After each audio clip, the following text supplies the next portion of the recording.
Well, good evening.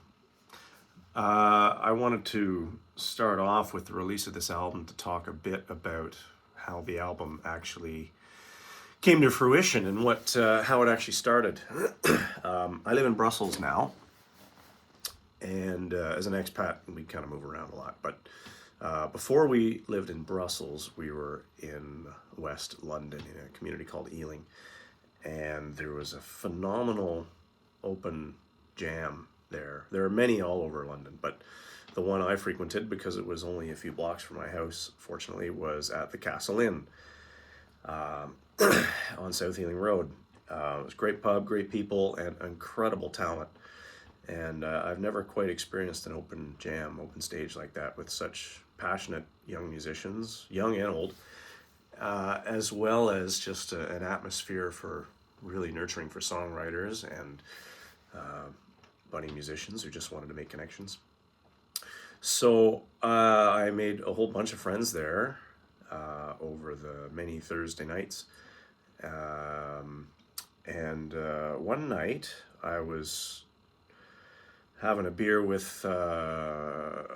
Simon Tellier, with Simon Tellier. He's quite a well-known drummer from London. We were talking about songwriting. And I had been working away for a while at my home studio, and a lot of these songs, the older ones at that time, really were they didn't have I don't know, there was something lifeless about them, and I couldn't get past a certain point creatively with them. And I was sort of lamenting this to Simon, who does a lot of songwriting for a variety of artists, as well as his incredible drumming. And he just said, well, maybe you need better bones in these songs to sort of get you to get a better foundation built, and go from there. And I said, well, what are you doing next week? And he said, well, I'm available. This was just before he moved to LA, so I managed to get him in. And actually, Finn Lomax was at the next table, who's another drummer, but he's an incredible producer as well. He runs Summerhouse Studios well, he ran at the time. He has a different studio now, but Summerhouse Studios in West London. And I said, hey, are you free for a couple of days? And I said, sure.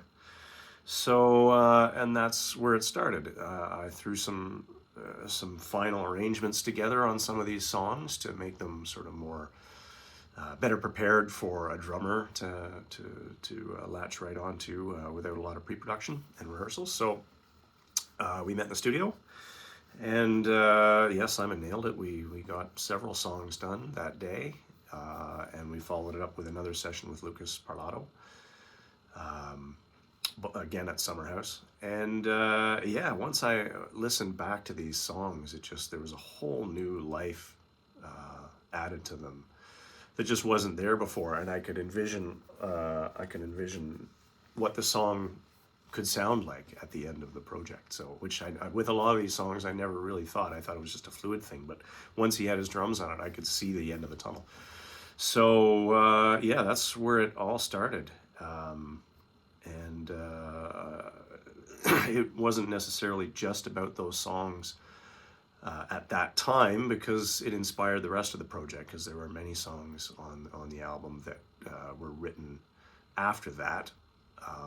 And Simon had moved to LA, so Lucas picked up drumming duties, the rest of them, and the other musicians. But most of the horns and everything else was done at my home studio called Molly's Gut Studios in West London. All the bass was, most of the bass, all the horns were, Sarah's background vocals, and all the little bits and pieces that I needed to take away from that.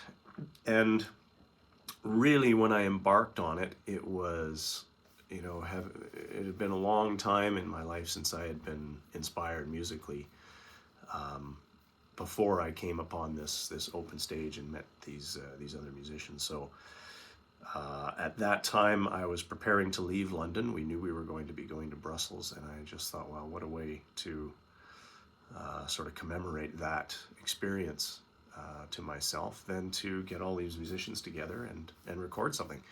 So that's what came out of these songs. So we did drums for almost all of them at that time, with the exception of Bother Me and Just So You Know, Not Undone.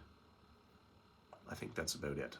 Those were the three that were written subsequent to my London experience, and then Lucas did the drums and Graham did the bass remotely. But that's really how it all started, and I just now that the album's out and I've sort of been poking away at finalizing it over the last since the pandemic, really. It's been it's been very rewarding, and it's been very I've learned a lot about myself, both as a player and a quote-unquote producer, although I don't really use that term. I use that term very loosely to describe myself. It really kind of renewed my faith in the recording and the songwriting process, and it's just been an incredible experience all the way around. And most of these musicians, even though that was 3 years ago now, I'm still in touch with and still get to chat with every now and then. Under COVID, it would have been nice to be able to go and jam with them again, but that's obviously the pandemic put a lid on that. But anyway, that's where the project came from, and that's where the inspiration came from. That's where the musicians came from. That's where the whole experience started, and it's certainly not going to end, because I've got a lot of material already for the next release. Now that this one's out, I can kind of get going on it and making something more of this one. So yeah, that's just a little background on how Just So You Know came about, and I hope everybody watching this enjoys it as much as I had making it and writing it. It was a tremendous experience. So enjoy.